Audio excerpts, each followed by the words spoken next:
Halo, selamat sore. Nama saya Valentina dari Kecara Forest Retreat. Hari ini saya akan melanjutkan live stream saya yang sebelumnya dari buku The Promise, halaman 33 sampai 35. Seperti yang terdahulu, live stream terdahulu, saya akan mulai dengan membaca satu paragraf dalam bahasa Inggris, lalu saya akan menerjemahkan dan menjelaskan dalam bahasa Indonesia. Mari kita mulai. Ini adalah cover dari buku The Promise. Dan kita akan mulai langsung ke halaman 33. Reviving Buddhism. Jadi ini kita melanjutkan dari biografi Khentrul Thupten Lamsang Rinpoche. Reviving Buddhism. Returning lifetime after lifetime to turn the wheel of Dharma, Sem Rinpoche's incarnations seek to teach the significance and impact of the Dharma as the era we live in continues to degenerate. While the works of previous incarnations brought the Buddha's teachings to Dharma-barren lands, Khentrul Thupten Lamsang Rinpoche's work involved reviving the Dharma in places where it was beginning to dissipate. Jadi, kita melanjutkan dari cerita kehidupan reinkarnasi Sem Rinpoche yang terdahulu, yaitu Khentrul Thupten Lamsang. Jadi emang seperti yang bisa kita lihat, ini kita sudah sampai pada reinkarnasi ke-24. Di sini kita bisa melihat bahwa dari satu kehidupan dan ke kehidupan yang lainnya, reinkarnasi terdahulu dari Sem Rinpoche selalu kembali untuk memutar roda Dharma. Inkarnasi Sem Rinpoche selalu mengajarkan betapa pentingnya dan juga implikasi dari Dharma di zaman di mana kita hidup, yang selalu terlibat pada degenerasi atau kemerosotan, ya biasanya kalau diterjemahkan dalam buku-buku bahasa Indonesia. While the works of previous incarnation brought the Buddha's teachings to Dharma-barren lands, Khentrul Thupten Lamsang Rinpoche's work involved reviving the Dharma in places where it was beginning to dissipate. Jadi, sementara karya dari inkarnasi terdahulu itu membawa ajaran Buddha Dharma ke tempat di mana Dharma itu belum dikenal sebelumnya, Khentrul Thupten Lamsang Rinpoche juga melakukan hal yang sama. Beliau terlibat untuk menumbuh kembangkan Dharma di tempat di mana Dharma itu baru mulai bertumbuh, ya. Jadi di sini mari kita lanjutkan ke paragraf selanjutnya. With his wealth of knowledge, erudite training, and mastery of the teachings and practice, Khentrul Rinpoche was sent by His Holiness Kyabje Trijang Rinpoche to some of the most remote parts of Tibet to restore dilapidated monasteries and reignite the teachings and practices in those areas. Khentrul Rinpoche's first such assignment was Dadoka Monastery, a branch of Gyuto Monastery, in the remote states of Pari that borders Tibet and India. When Khentrul Rinpoche first arrived in that area, Dharma activity was scarce, with little support for the monasteries and infrequent interaction with the lay community. During his 3-year tenure as abbot of Dadokang Monastery, Khentrul Rinpoche overcame all odds and succeeded in making the Dharma grow once again. Jadi, mari kita mulai dari kalimat pertama.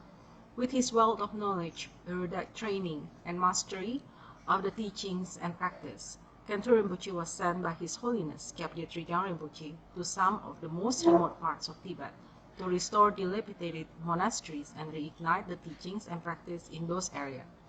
Jadi karena Khentrul Thupten Lamsang ini mempunyai pengalaman dan pengetahuan Dharma yang kaya, guru beliau, His Holiness Kyabje Trijang Rinpoche, yang juga merupakan guru dari His Holiness Dalai Lama ke-14 itu mengirim beliau ke daerah terpencil di Tibet untuk merestorasi Buddha Dharma, merestorasi biara, dan juga mereignite atau mencerahkan kembali ajaran-ajaran Dharma dan praktis di area-area tersebut. Jadi assignment pertama atau tugas pertama dari Khentu Rinpoche adalah biara Dadokang, yaitu merupakan salah satu cabang dari Gyuto Monastery yang terletak di daerah terpencil yang bernama Pari. Ya. Pari ini terletak di perbatasan antara Tibet dan India. When Khentu Rinpoche first arrived in the area, Dharma activity was scarce, with little support for the monasteries and infrequent interaction with the lay community. Jadi pada saat Khentu Rinpoche itu baru datang, aktivitas Dharma di daerah Pari ini itu tidak banyak ya, atau bisa dibilang sangat jarang. Dan juga hampir tidak ada interaksi antara biara Dadokang ini dengan masyarakat awam di sekitarnya. During his 3-year tenure as abbot of Dadokang Monastery, Khentu Rinpoche overcame all odds and succeeded in making the Dharma grow once again. Jadi pada masa tugasnya yang selama 3 tahun di Dadokang Monastery, Khentu Rinpoche itu berhasil menghadapi semua tantangan-tantangan yang ada di hadapan mata, dan juga beliau bisa membuat Buddha Dharma itu bertumbuh kembali di daerah tersebut.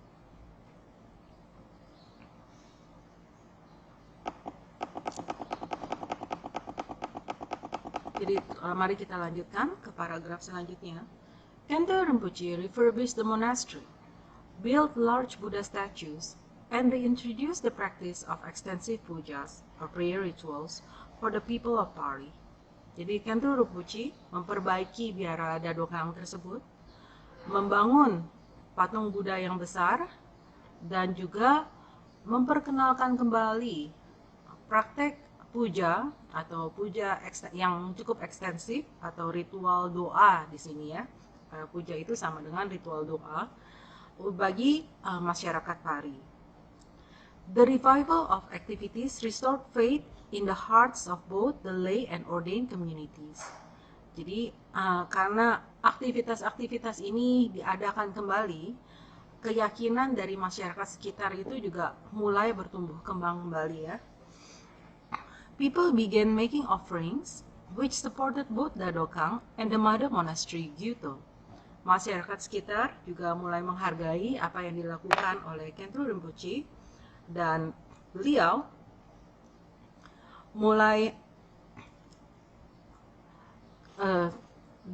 ini masyarakat sekitar mulai mendukung aktivitas Dharma dengan cara menyumbang dari kegiatan-kegiatan biara Dadokang, sehingga mensupport biara ini dan juga biara utamanya yaitu Gyuto.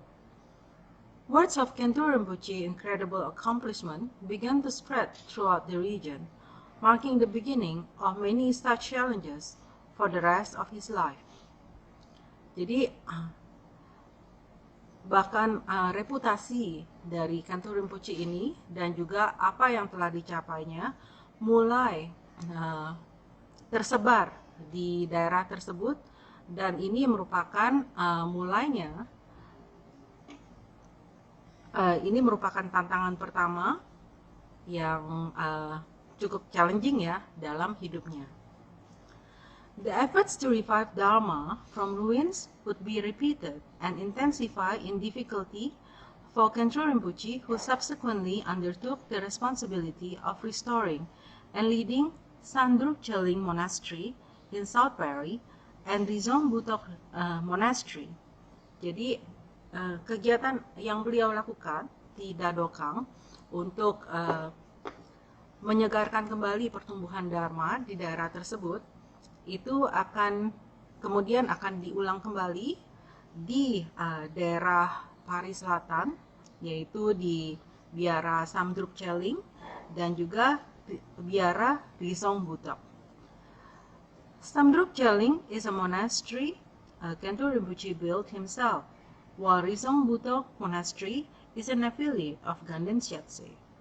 Jadi, di sini biara Samdrup Cheling itu merupakan biara yang dibangun sendiri oleh Khenpo Rinpoche, sementara biara Risong Butok merupakan cabang atau merupakan affiliate ya, atau berhubungan dengan Ganden Siatse Monastery atau biara Ganden Siatse di sini. Khenpo Rinpoche's success in returning Dharma to its glory for the benefit of the local community garnered him great fame and respect that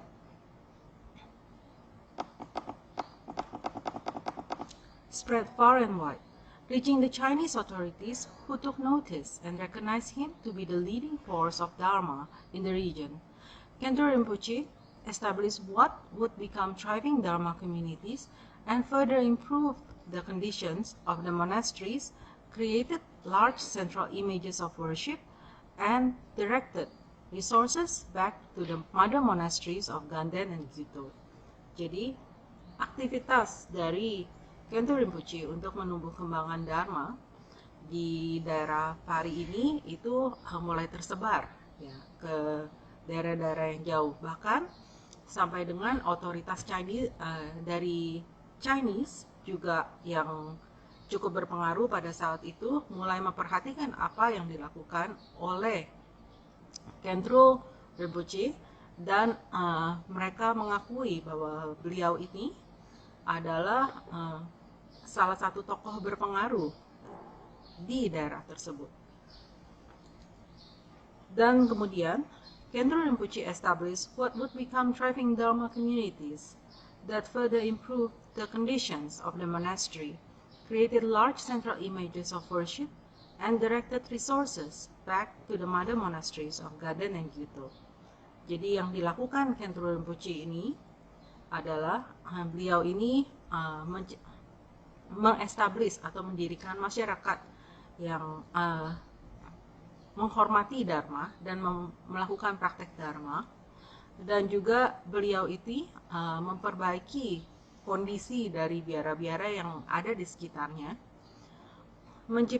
membangun banyak rupang Buddha ya untuk disembah, dan juga beliau mengalihkan kembali sumber daya yang ada dari biara-biara di Pari ini ke biara utamanya, yaitu Gyuto dan Ganden. Today, that same passionate and tenacious spirit lives on in the succeeding and current incarnation, Sam Rinpoche, who is spearheading the growth of Dharma in places where it is still in its infancy. Like his predecessors, Sam Rinpoche has dedicated his life to creating life-size Buddha images, building physical Dharma institution of learning, as well as disseminating spiritual teachings to millions and creating Dharma communities through the internet, reaching the most unlikely corners of the world. Jadi, apa yang dilakukan oleh Khenpo Thupten Namsang ini, atau Khenpo Rinpoche, itu bisa terlihat hampir mirip dengan apa yang dilakukan oleh inkarnasinya yang sekarang, yaitu Sam Rinpoche.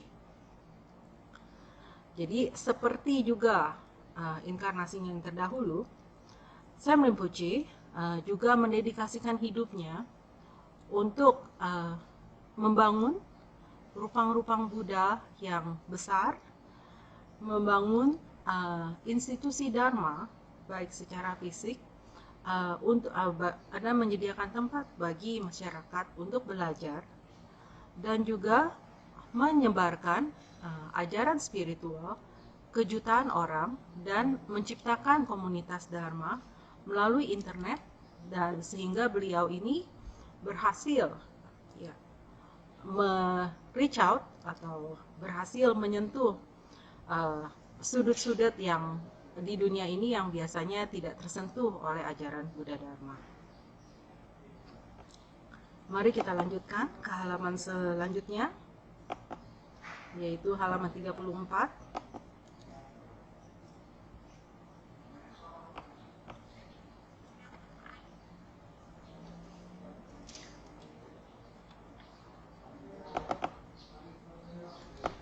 Di sini ada teks bahasa Chinese, itu sebetulnya merupakan terjemahan dari teks sebelumnya. Tapi yang menarik di sini adalah dua gambar, ya. Yang satu terpotong karena dalam buku sebenarnya itu tersambung dengan halaman sebelumnya. Di sini kita bisa lihat captionnya, Inside the main prayer hall of Chem Monastery. Jadi gambar pertama yang terpotong itu adalah bagian dalam dari biara Chem. Yang gambar yang kedua, Chem Monastery, located in Yara in the eastern region of Kham, Tibet, was established by the great master Jamyang Gawai Lodro, Chem being the honorific Tibetan word for truth. This monastery was well known for being a custodian of a truth relics of Lama Tsongkhapa, Rinpoche's recognition name Dapo, has its origin in and is strongly linked to this monastery. Jadi gambar kedua ini, captionnya itu menunjukkan bahwa ini adalah gambar dari Chem Monastery yang terletak di Yara, di bagian timur Provinsi Kham di Tibet. Dan biara Chem ini didirikan oleh seorang guru Dharma yang bernama Jamyang Gawai Lodro. Chem adalah dalam bahasa Tibet itu berarti gigi, ya. Jadi biara ini dikenal sebagai tempat yang menjaga relik gigi dari Lama Tsongkhapa. Nama Chem Rinpoche itu berasal dari Chem Monastery ini atau biara Chem. Mari kita lanjutkan ke halaman selanjutnya.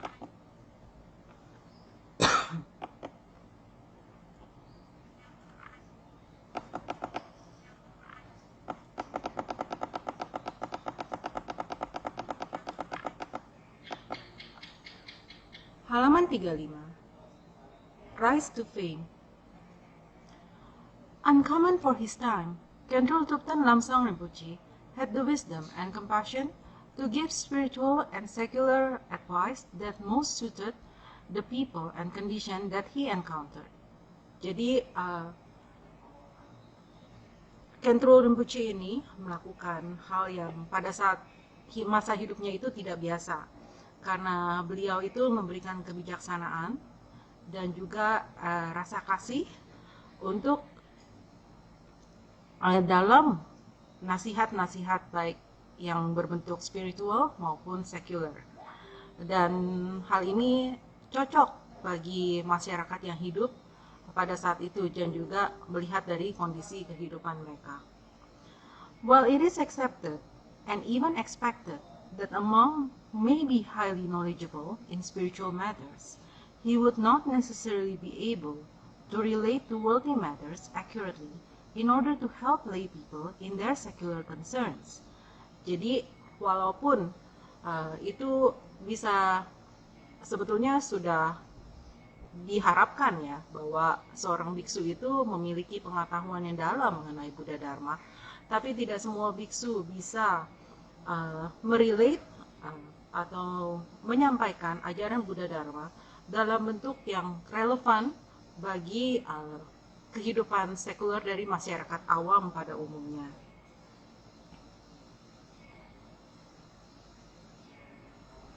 Khentrul Rinpoche's unique ability to understand, advise, and help the lay community made him very well loved and respected throughout Pari, especially in Sandrup Cheling and later in Rizom Butok Monastery. Jadi kemampuan Khentrul Rinpoche yang unik untuk mengerti dan memberikan nasihat dan juga bantuan bagi masyarakat awam ya dengan cara yang relevan membuat beliau itu sangat dikasihi oleh masyarakat sekitar dan juga dihormati di daerah Pari, terutama di daerah sekitar biara Sandrup Cheling dan kemudian di biara Rizom Butok.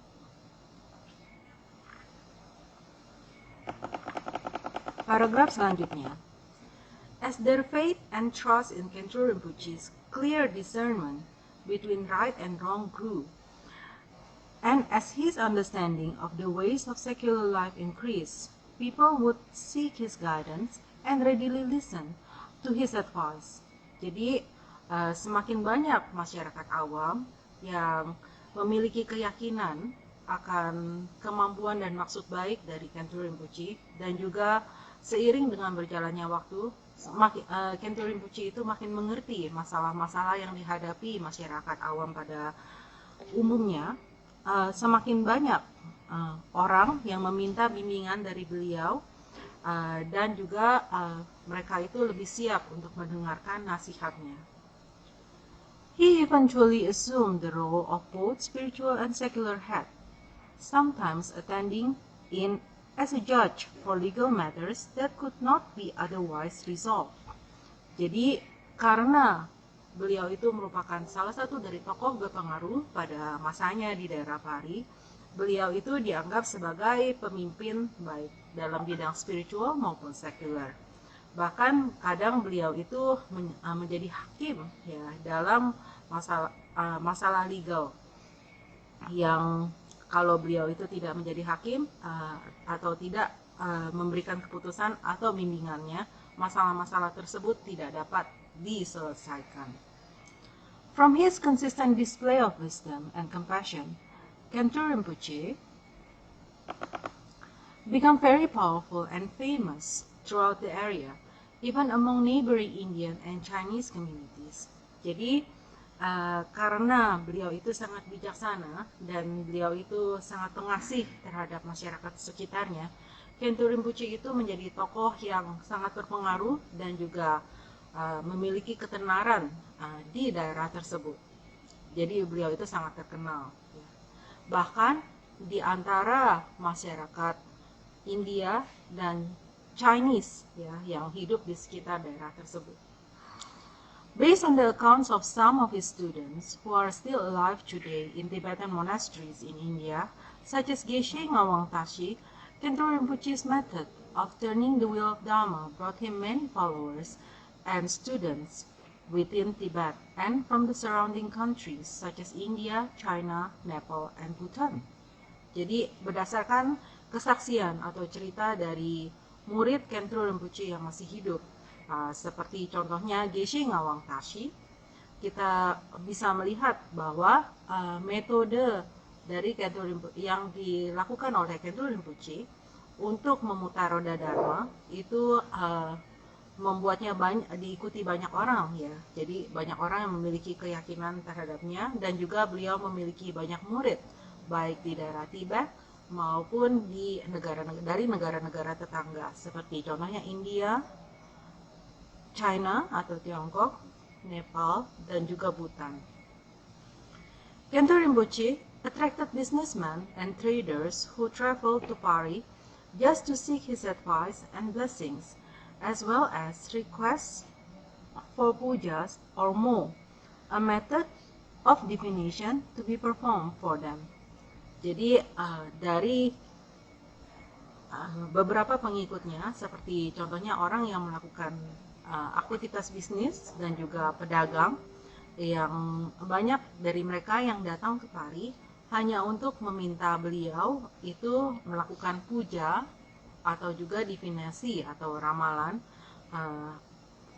untuk mereka. Khentu Rinpoche is remembered and referred for going out of his way to relieve the suffering of lay people by giving monetary assistance to the poor, paying their bills, giving food, and paying off the loans of people who were in desperate situations. Jadi Khentu Rinpoche juga dikenal karena masyarakat sekitar itu masih mengingat bukan hanya beliau memberikan nasihat-nasihat Dharma atau memberikan bimbingan bagaimana menyelesaikan masalah-masalah masyarakat sekitarnya, bahkan tidak jarang bagi beliau juga memberikan bantuan secara finansial, membantu masyarakat awam, terutama bagi mereka yang miskin ya, dan juga membantu masyarakat awam untuk membayar hutang-hutang mereka, terutama apabila mereka dalam keadaan atau situasi yang putus asa.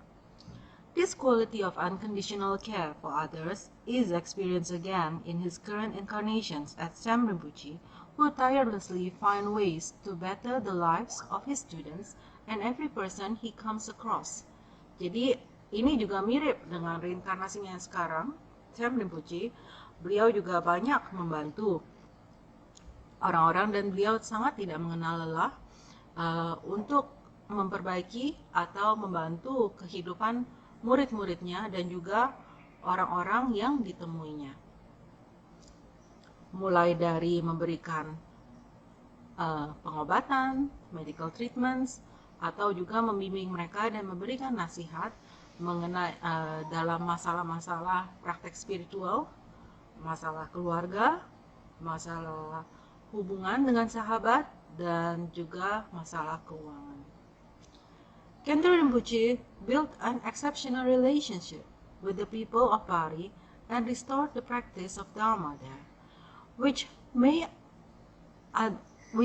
other highly qualified masters had not been able to do.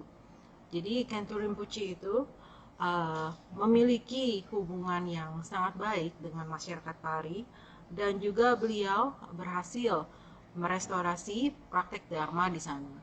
Ini adalah hal yang tidak semua guru-guru yang berkualifikasi itu bisa melakukan hal ini.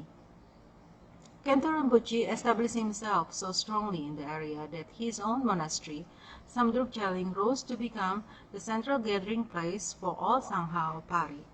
Jadi karena beliau itu sangat dihormati, biaranya Samdrup Cheling itu dianggap sebagai tempat utama untuk bertemu ya bagi semua anggota Sangha di Pari. During one of the most prominent celebration of the year, the Monlam Chemo, or Great Prayer Festival, the Sangha of every monastery throughout Pari would travel a great distance just to attend the festivities and prayer at Samdrup Cheling. Jadi pada saat atau acara-acara besar seperti contohnya festival doa besar atau Monlam Chemo, anggota Sangha dari seluruh biara di daerah Pari itu biasanya akan datang ke biara Samdrup Cheling untuk menghadiri festival dan acara doa yang diadakan di biara tersebut.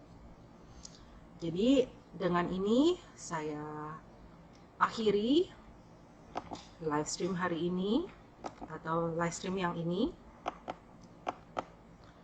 dan saya akan melanjutkan kembali pada live stream berikutnya, yaitu setelah live stream ini. Saya akan melakukan dedikasi dalam bahasa Tibet. Jangan cup sem chop rinpoche, make panam ke gyuche, ke panyam pami payang, gong na gong lu pewaso. Tong ni tong wa rinpoche, make panam ke gyuche, ke panyam pami payang, gong na gong lu pewaso. Tazo chi ye sampa ge wadi, tandan droga kulang gabana, cepa jesu no sandra pali, tampi nyimpo rindu sa sheshu.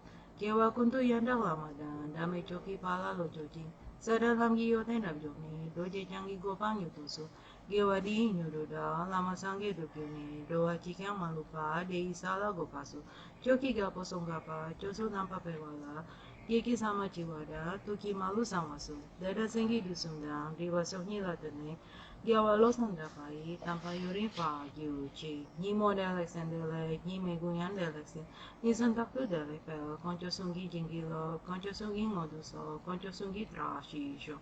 Yesu nama kusara penci, napkatenga coco gepada, loksan tempe drome sasungi, doemo setatu ne gyuchi, kanhirawe kohe singkamdir, pendang dewa malu gyumani, cera singwanten singyasui, sape site patu ten gyuchi. Tumpai ngodruk malupa, nidi dala saduso, kolante balocona, gepa coci show, delisa. Jadi terima kasih teman-teman di Facebook karena telah mengikuti live stream saya. Sampai jumpa di live stream selanjutnya.